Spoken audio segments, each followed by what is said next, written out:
अस्सलामुअलैकुम ख़वातीन और हज़रात, उम्मीद करता हूँ आप लोग खैरियत से होंगे। पिछले कुछ दिनों से ट्रैवलिंग की वजह से मैं वीडियोस अपलोड नहीं कर पा रहा था, लेकिन इस पूरे अरसे में कुछ ख़बरें आईं जो कि बड़ी ख़बरें थी और उन पे बात करना बहुत ज़रूरी है। जो सबसे बड़ी ख़बर थी वो थी बजट की। वफाकी हुकूमत ने बजट पेश कर दिया, उसके अलावा KP की हुकूमत ने भी बजट पेश कर दिया और पंजाब और सिंध गवर्नमेंट भी अपना बजट पेश कर रही हैं। ओवरऑल अगर हम बजट पे बात करें तो कोई ऐसी बात नज़र नहीं आती जिस पे तनकीद की जा सके, ना सूबाई लेवल पे ना वफाकी लेवल पे। उसकी एक वजह ये भी है कि इस बजट को आप इंतखाबी बजट भी कह सकते हैं, क्योंकि अब आगे इंतखाबात आने हैं, इलेक्शंस आने हैं और गवर्नमेंट्स की जो कोशिश होती है वो यही होती है कि जो इलेक्शन से पहले वाला जो लास्ट बजट हो वो ऐसा बजट दिया जाए जो जिससे अवाम में पजीराई मिले और अवाम दोस्त बजट भी जिसको कहा जा सकता है। अगर हम वफाकी बजट की बात करें तो जिस तरह की सूरत हाल चलती आ रही थी, पेट्रोल महंगा हो रहा था और ख़बरें आ रही थी कि और महंगा होना है, तो ऐसा लग रहा था कि बजट में अवाम के ऊपर बहुत बोझ आएगा।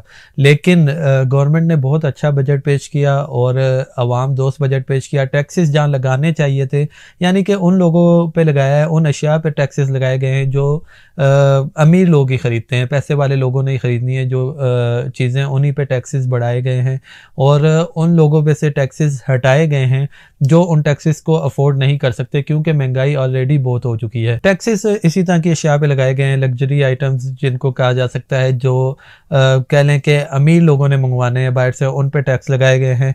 और सबसे बड़ी बात अगर आप देखें तो गवर्नमेंट ने ज़राअत के शोबे से टैक्स ख़त्म कर दिया है और किसानों को ये एक रिलीफ दिया गया है कि वो जो है बेफिक्र होकर अपनी फसलें उगाएं। पाकिस्तान एक ज़री मुल्क है और ज़राअत इस मुल्क की रीढ़ की हड्डी की तरह है। अगर हमारा ज़राअत का शोबा मजबूत होगा तो मुल्क इंशाल्लाह तरक्की भी करेगा। और ये बहुत अच्छा एक स्टेप है कि किसानों को जिस जिस चीज़ की ज़रूरत है उस पर से टैक्सेस हटा दिए गए हैं। उन्होंने अगर अपनी मशीनरी इंपोर्ट करनी है उस पर से टैक्सेस हटा दिए गए हैं, खाद पर से टैक्सेस ख़त्म हो गए हैं। उनके जितने भी जो आइटम्स हैं जो उनकी ज़रूरत की अशिया उन पर से टैक्सेस गवर्नमेंट ने ख़त्म कर दिए। PTI की गवर्नमेंट जब से हटाई गई, उन्होंने एक नैरेटिव अपना लेके वो चल रहे थे कि ये गवर्नमेंट जो है ये अमेरिका की मदाखलत से गवर्नमेंट आई है, अमेरिकी साजिश से आई है और ये इम्पोर्टेड गवर्नमेंट है और हम इसको नहीं मानते। और इसी नैरेटिव की वजह से उन्होंने असम्बलियों से इस्तीफ़े भी दे दिए थे और उन्होंने इस गवर्नमेंट के साथ बैठने से इनकार कर दिया था। इमरान खान साहब का कहना था कि अगर हम अपोजिशन में भी बैठते तो इसका मतलब ये होगा कि हमने इस गवर्नमेंट को तस्लीम कर लिया है, और हम लोग इस गवर्नमेंट को तस्लीम बिल्कुल नहीं करते। लेकिन अब इस नैरेटिव में एक चेंजिंग आई है जो कि मेरे लिहाज से एक अच्छी और खुशगवार चेंजिंग भी है कि PTI ने पंजाब गवर्नमेंट को तस्लीम भी कर लिया है और अपने अपोजिशन लीडर भी नामजद कर दिए। सब्ताइल खान साहब जो PTI के हैं वो अपोजिशन लीडर होंगे पंजाब असम्बली में, और PTI अपोजिशन बेंचेस पे बैठ रही है पंजाब असम्बली में, जो कि ये एक अच्छी बात है जमहूरियत को चलाने के लिए और सिस्टम को आगे बढ़ाने के लिए। लेकिन दूसरी तरफ देखा जाए तो स्पीकर पंजाब असम्बली चौधरी परवेज़ इलाही ने अभी तक अपनी शिकस्त का गुस्सा जो है उनका ख़त्म नहीं हुआ, ऐसा ही लग रहा है। अभी बजट के मामले में भी वो उसी तरह से मुश्किलात पैदा कर रहे हैं, बजट को पेश नहीं होने दे रहे। और इससे पहले जैसे हमने देखा था कि पंजाब में नो कॉन्फिडेंस के मौके पे भी बहुत हंगामा राइयाँ हुई थी और अदालत को मुदाखलत करके नो कॉन्फिडेंस करवानी पड़ी थी। मुश्किलात वो अभी तक पैदा कर रहे हैं जो कि सिस्टम के चलते रहने के लिए बहुत ही गलत बात है। एक खबर ये भी आई कि IMF ने वफाकी हुकूमत का बजट जो है उस पे IMF खुश बिल्कुल नहीं है और IMF का कहना यही है कि जो एग्रीमेंट पाकिस्तान की गवर्नमेंट के साथ उनके हुए में हैं उसके मुताबिक अगर उसके लिहाज से देखा जाए तो वफाकी हुकूमत ने बहुत ही नरम बजट पेश किया है। और IMF का मुतालबा ये है कि अभी भी जो पेट्रोल पे सब्सिडी दी जा रही है उसको ख़त्म किया जाए और जो भी उनके एग्रीमेंट के मुताबिक जो भी शिकें हैं उन पर अमल किया जाए। उसके हिसाब से ऐसा महसूस होता है कि अभी भी जो पेट्रोल है वो और महंगा होगा। गरीब आवाम के लिए बहुत बड़ा एक मसला है महंगाई, और पेट्रोल जितना महंगा होता जाएगा उतनी ही मुश्किलात आवाम के लिए बढ़ती जाएंगी। इस नई गवर्नमेंट को चाहिए कि किसी भी तरह करके ये जो IMF का मुआहिदा है और ये जो एग्रीमेंट्स है इससे निकलें ताकि इस मुल्क में इन्फ्लेशन पे काबू पाया जा सके। वैसे मिफ्ता इस्माइल साहब काफ़ी पुरुमीद भी नज़र आ रहे हैं और उनका यही कहना है कि 2 से 3 महीने के अंदर वो इन्फ्लेशन में काबू पाने में किसी हद तक कामयाब भी रहेंगे। और हम सब की दुआ भी यही होनी चाहिए कि अल्लाह ताला उनको इस चीज़ में कामयाब करें ताकि हमारे लिए मुश्किलात कम हो। एक बड़ी हैरान कुन ख़बर तो मैं नहीं कहूँगा क्योंकि शेख रशीद साहब की तरफ से वो ख़बर है और शेख रशीद साहब से आप कुछ भी एक्सपेक्ट कर सकते हैं।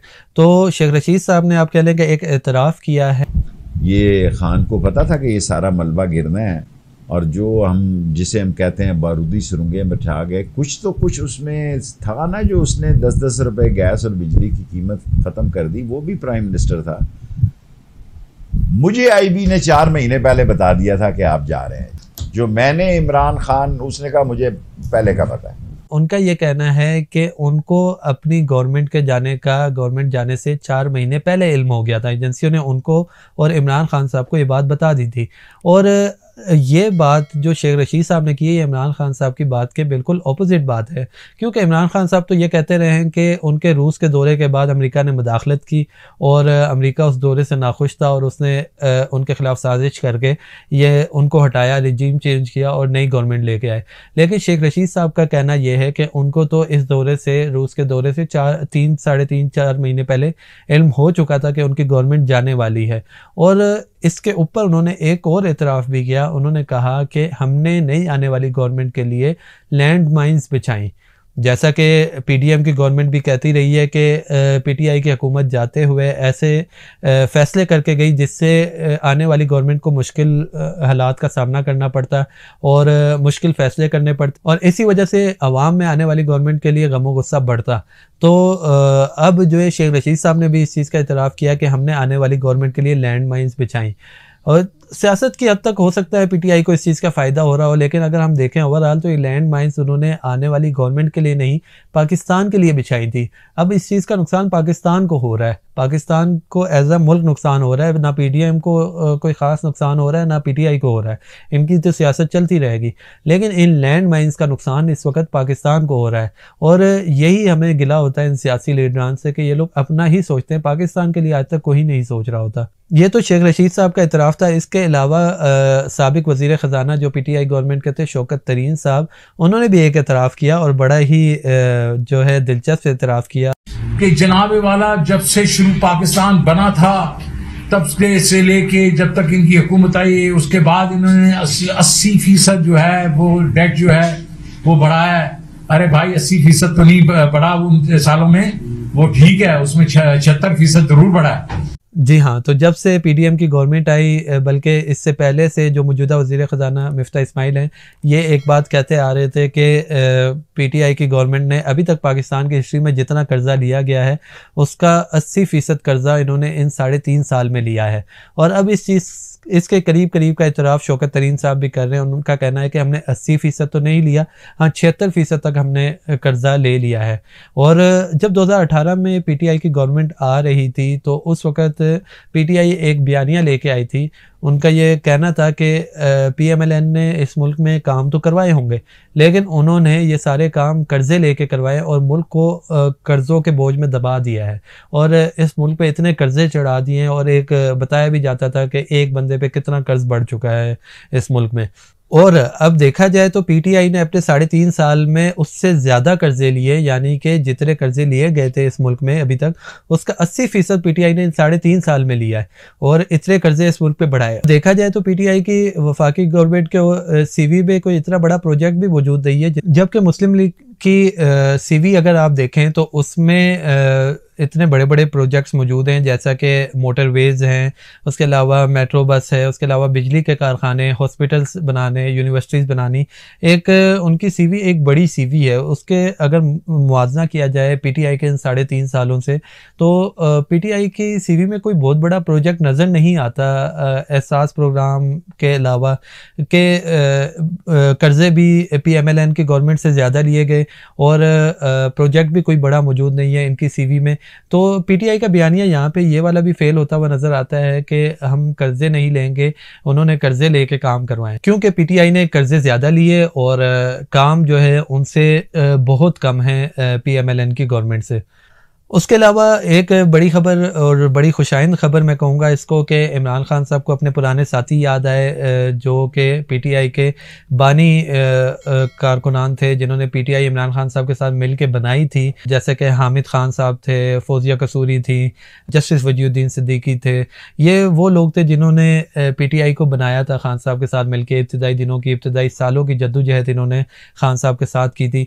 और पीटीआई का उस वक्त एक बयानिया होता था कि इस्टेब्लिशमेंट का रोल नहीं होना चाहिए सियासत में पाकिस्तान की, यही बयानियां लेके पीटीआई चलती थी। लेकिन जब पीटीआई ने अपना रास्ता बदला और हुकूमत पाने के लिए इस्टेब्लिशमेंट का सहारा लिया तो बहुत से मेंबरान जो है पीटीआई से नाराज़ हो गए थे और उन्होंने किनारा कशी इख्तियार कर ली थी। तो लेकिन अब खान साहब दोबारा हामिद खान साहब से मिले हैं और हामिद खान साहब के बकौल के खान साहब ने अपनी गलतियों का एतराफ़ किया है और खान साहब ने ये माना है उनके सामने कि जो जस्टिस काजी फ़ाइज़ ईसा पे केस किया गया उनकी तरफ से वो गलत किया गया था, उसका उन्होंने एतराफ़ किया। उसके अलावा खान साहब ने यह भी उनके सामने माना कि इस्टेब्लिशमेंट का रोल नहीं होना चाहिए पाकिस्तान की सियासत में, जबकि अभी तक खान साहब पब्लिकली तो ये बात कर रहे हैं कि इस्टेब्लिशमेंट न्यूट्रल ना रहे और खान साहब की गवर्नमेंट का साथ दे। लेकिन हामिद खान साहब के बकौल के हामिद खान साहब के सामने खान साहब ने यह एतराफ़ किया है कि इस्टेब्लिशमेंट का रोल नहीं होना चाहिए पाकिस्तान की सियासत में और दोबारा ये बात की है। और हम उम्मीद करते हैं कि खान साहब पब्लिक में आके भी दोबारा से अपना पुराना बयानिया ज़रूर पब्लिक से शेयर करेंगे और दोबारा से इस चीज़ पे स्टैंड लेंगे कि इस्टेब्लिशमेंट का रोल पाकिस्तान की सियासत में बिल्कुल नहीं होना चाहिए, ना वो पीटीआई की सपोर्टर हो ना किसी और पार्टी की सपोर्टर हो, और इस्टेब्लिशमेंट को न्यूट्रल रहना चाहिए ताकि पाकिस्तान में जमहूरियत का तसलसल बरकरार रहे और जमहूरियत चलती रहे। तो ख्वातीन आज़ाद, पिछले कुछ दिनों की जो न्यूज़ थी उन पे मेरी राय थी जो मैं आप लोगों तक पहुंचा रहा था। अगर आपको मेरी वीडियोस पसंद आ रही हैं तो लाइक कर दिया करें, शेयर कर लिया करें अपने दोस्तों से, चैनल को ज़रूर सब्सक्राइब कर लें और कमेंट्स में अपनी राय ज़रूर दिया करें। लेकिन कोशिश किया करें कि तहज़ीब के दायरे में रहते हुए अपनी राय दें ताकि इस चैनल का माहौल ख़राब ना हो। इस वीडियो को यहीं एंड करते हैं। अल्लाह हाफिज़।